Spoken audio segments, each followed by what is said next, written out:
In this tutorial, I'll explain how you can use a Python feature called slice.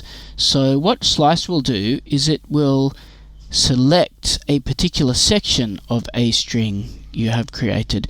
So in this case, I have entered the name Kieran, and I'm asking the program to print from characters number 2 to 5 of that string. Now you'll notice even though it says 2 to 5, it actually normally will not print the last of the characters within that range.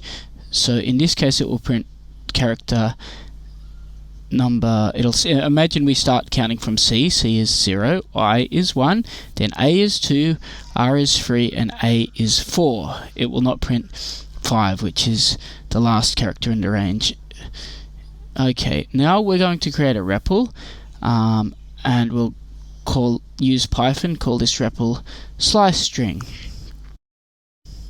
Then we are going to create a variable, and this variable will ask the user to enter their name, and then it will save the name the user enters as a string.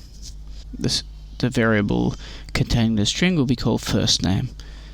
Next, we are going to print, but we're not going to print the entirety of first name, but we will print part of first name. So we type in first name, then we use a square bracket, that's important,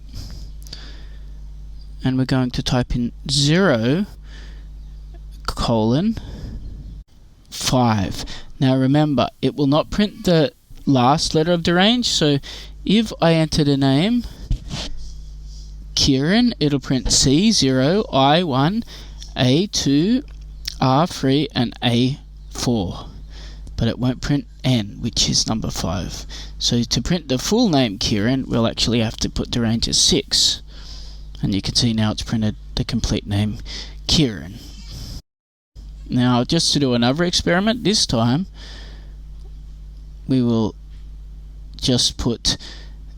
not put the first number in the range, we'll just enter 6. And you can see what this does is it actually prints every character regardless of what the starting point of the range is, and it will end when it gets to item number 6. And we can do the same here in reverse. So what we're doing here is we're starting the range at 0, and because we don't add any integer to end the range, it will continue. So this is useful because it's hard to know exactly how long someone's name is. So this way it will print the entire range of the name regardless of length, which is good to know about. And in this final example, we are going to print between a very specific section of the name entered. So we will ignore character 0 and character 1, and we'll only print characters 2 and characters 3. So a very specific slice of the name. Okay, let's test them all. We'll enter a name, and now you can see the first print, which is simply printing characters 0 through to character 5. You can see the second one, which is printing everything, which actually is exactly the same output. You can see the third one printing everything from character 0, once again the same output. And finally you can see the last one at the bottom, which is printed only AR because it has ignored character 0 and character 1, printed character 2 and character 3, and the range normally will end 1 before the final character.